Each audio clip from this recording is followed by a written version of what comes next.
Namaste, everyone. A very warm welcome to Multidimensional Soul YouTube channel. This is Akanksshaa. We covered a lot of topics on this channel, and some of you may be familiar with our podcast. We have had guests from across the world on this podcast. I also share some channeled messages on this channel. So we have different initiatives and there are different playlists on this channel, so you can check out all of that. This particular initiative is created as a tribute to my son and spirit guide Arnav. My teenage son crossed over in 2020 and he has become my spirit guide, and he guides me from a very high realm. In this particular audio books, audio lectures kind of series, we take some books and lectures and articles and talks of ascended masters, and we share them in the audio format. I try to record them in my voice, as in read them and record them in my voice. It's always not possible, and some of them are AI generated.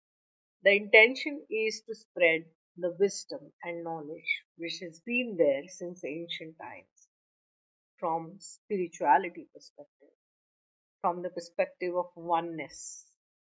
Whether it's a podcast, whether it's an audio book, or any other videos on this channel. If you're tuning in, the intention is that you receive all the love, light, wisdom, knowledge, peace, bliss, abundance, and prosperity. So, thank you so much for tuning in and absorbing all of this and spreading all of this. If you are new here, subscribe to my channel. If you have already subscribed, welcome back. Now, we will move to the audio lecture or article or talk for today. Lots of love. Namaste. You are free now. By Nisargadatta Maharaj. Questioner: there are so many theories about the nature of man and universe. The creation theory, the illusion theory, the dream theory, any number of them. Which is true? Maharaj, all are true, all are false. You can pick up whichever you like best. Questioner: you seem to favor the dream theory. Maharaj, these are all ways of putting words together. Some favor one way, some favor another. Theories are neither right nor wrong. They are attempts at explaining the inexplicable. It is not the theory that matters, but the way it is being tested. It is the testing of the theory that makes it fruitful. Experiment with any theory you like. If you are truly earnest and honest, the attainment of reality will be yours. As a living being, you are caught in an untenable and painful situation and you are seeking a way out. You are being offered several plans of your prison, none quite true. But they are all of some value, only if you are in dead earnest. It is the earnestness that liberates and not the theory. Questioner: theory may be misleading and earnestness, blind. Maharaj, your sincerity will guide you. Devotion to the goal of freedom and perfection will make you abandon all theories and systems and live by wisdom, intelligence, and active love. Theories may be good as starting points, but must be abandoned, the sooner, the better. Questioner: there is a yogi who says that for realization the Eightfold Yoga is not necessary, that willpower alone will do. It is enough to concentrate on the goal with full confidence in the power of pure will to obtain effortlessly and quickly what others take decades to achieve. Maharaj, concentration, full confidence, pure will. With such assets, no wonder one attains in no time. This yoga of will is all right for the mature seeker, who has shed all desires but one. After all, what is will but steadiness of heart and mind? Given such steadfastness, all can be achieved. Questioner: I feel the yogi did not mean mere steadiness of purpose, resulting in ceaseless pursuit and application. He meant that with will fixed on the goal no pursuit or application are needed. The mere fact of willing attracts its object. Maharaj, whatever name you give it, will or steady purpose, or one-pointedness of the mind, you come back to earnestness, sincerity, honesty. When you are in dead earnest, you tend every incident, every second of your life to your purpose. You do not waste time and energy on other things. You are totally dedicated, call it will, or love, or plain honesty. We are complex beings, at war within and without. We contradict ourselves all the time, undoing today the work of yesterday. No wonder we are stuck. A little of integrity would make a lot of difference. Questioner, what is more powerful, desire or destiny? Maharaj, desire shapes destiny. Questioner, and destiny shapes desire. My desires are conditioned by heredity and circumstances, by opportunities and accidents, by what we call destiny. Maharaj, yes, you may say so.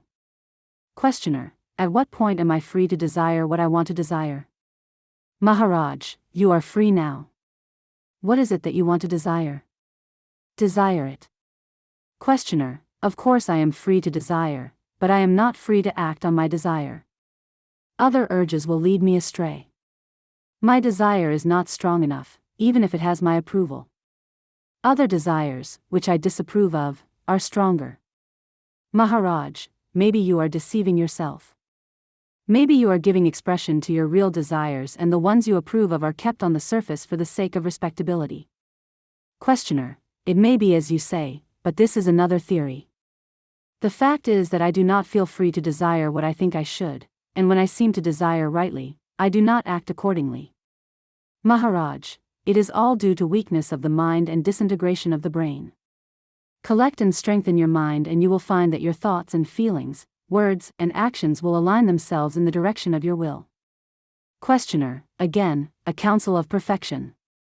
To integrate and strengthen the mind is not an easy task. How does one begin? Maharaj, you can start only from where you are.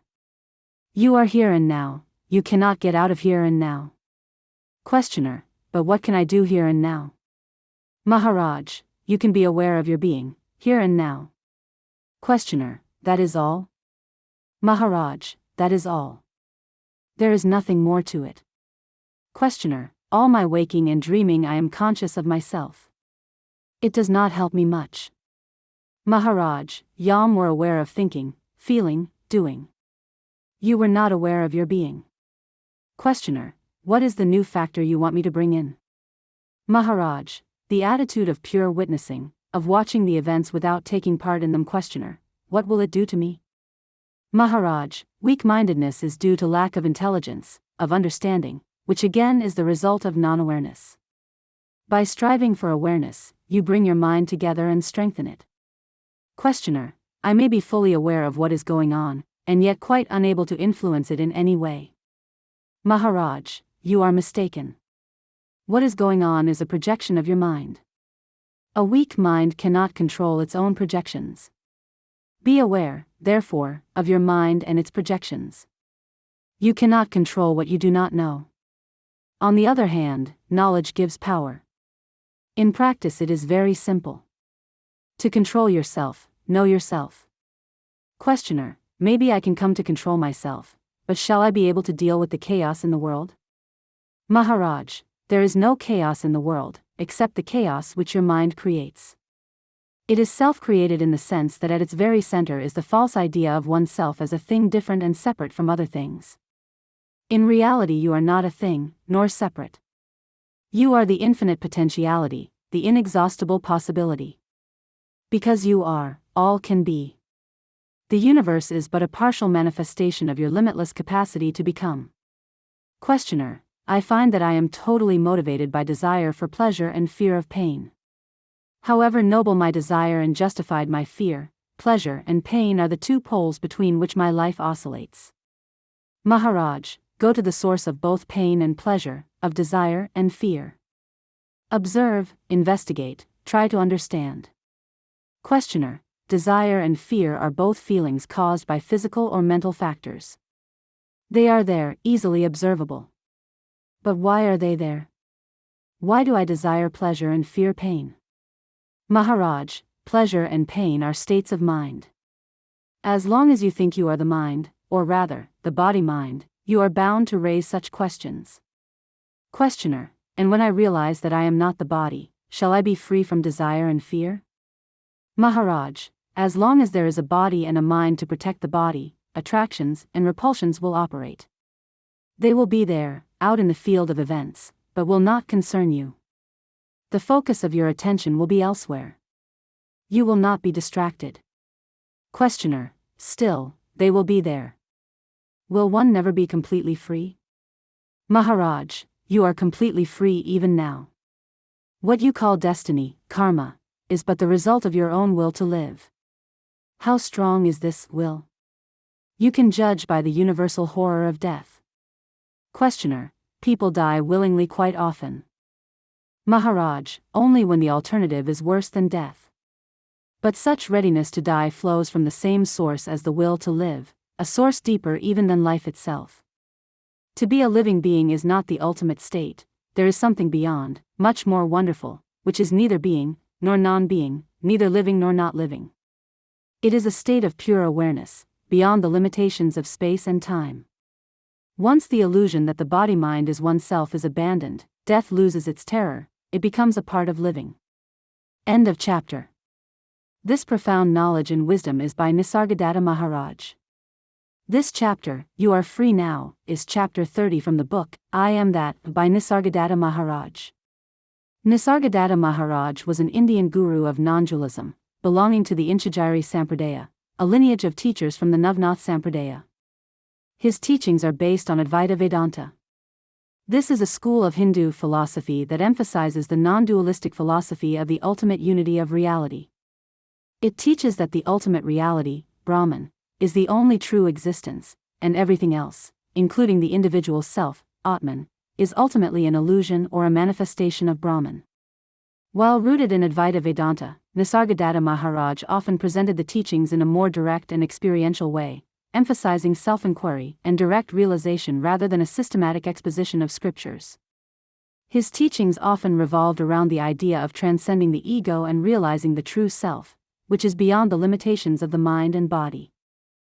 This is a series of audiobooks and insightful lectures brought to you by Akanksshaa, dedicated to exploring timeless wisdom and spiritual teachings. Each recording is generated with love, honoring my journey and my connection with higher guidance, especially in tribute to my son Arnav, who now guides me from beyond. May these words awaken the divine love within you, bring you peace and inspiration on your own path, and may divine light within shine bright. May whatever merit arises from these readings be for the benefit of all sentient beings. Namaste.